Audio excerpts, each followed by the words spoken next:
bizden kabristanımızı oradan alacak oluyor. 100 yıldan beri bizden kabristanımız ata-babalarımız yatıyor yerde. Oğanstandaky Jowzjan vilayetiniň Hinduş ogasynda yer häkimetlerin kömegi bilen puştunlar tarapyndan gorku we baskı edilip türkmen gonumçylygyny ekrançylyga öwürmek synanşygy dowam edýär. Türkmenleriň garşy çykmagy bilen puştunlaryň bu maksady häzirlikçe ýerine düşmändir. Şeýle hem Taliban häkimeti birnäçe türkmeni sebäpsiz ýere tutsuk edipdir. Aban goý bersinlermi?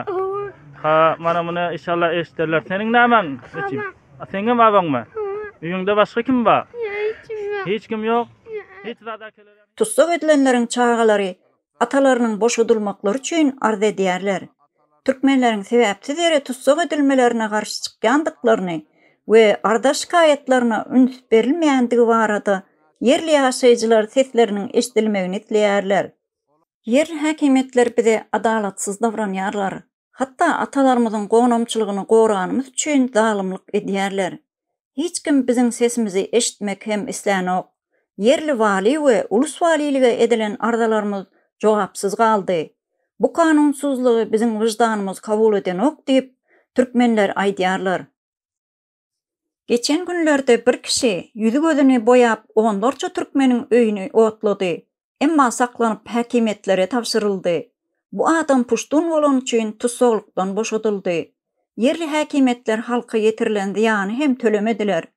Şuna meňzeş wakalar vilayatyň merkezinde we Serpulda türkmenleriň durmuşynda gaýtalanyp dur. Bu talançylyk we adalatsyzlygyň giň göwrümli görnüşidir.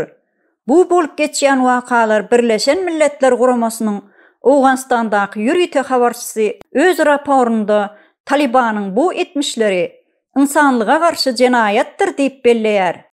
Puştunlaryň bu basyp alyş siýasaty Taliban rejiminiň Owganstanda häkimet başyna geleninden bäri türkmenleriň we özbekleriň ata-baba ulanyp gelýän suwarymly we oturumly topraklaryna göz dikip gelýärler. Yerli häkimetler we hukuk goraýjy edaralar bu edenetdilikleri durdurup bilermi? Häzirlikçe bu meseleler sorag alamaty bolup durýar. Türkmenistandaky sözde hökümet Owganstandaky türkmenlerden uzak durmak siýasatyny sürdürýärler. Birnäçe wagt mundan öň bolup geçen tebigi hadise, ýagny yer titremesinde hem Owgan türkmenleriniň öýleri ýykylyp, azyksyz, susuz galdylar. Ýene-de halkyň bu gynançly ýagdaýyna hiç kim yetişmedi. Türkmenistandaky jenaýetkär topar Owganstana uğradylýan gumantar kömeginden türkmenler hiç haçan peýdalanyp bilmediler. Gumantar hüküm hemmesine puştunlara paýlandy.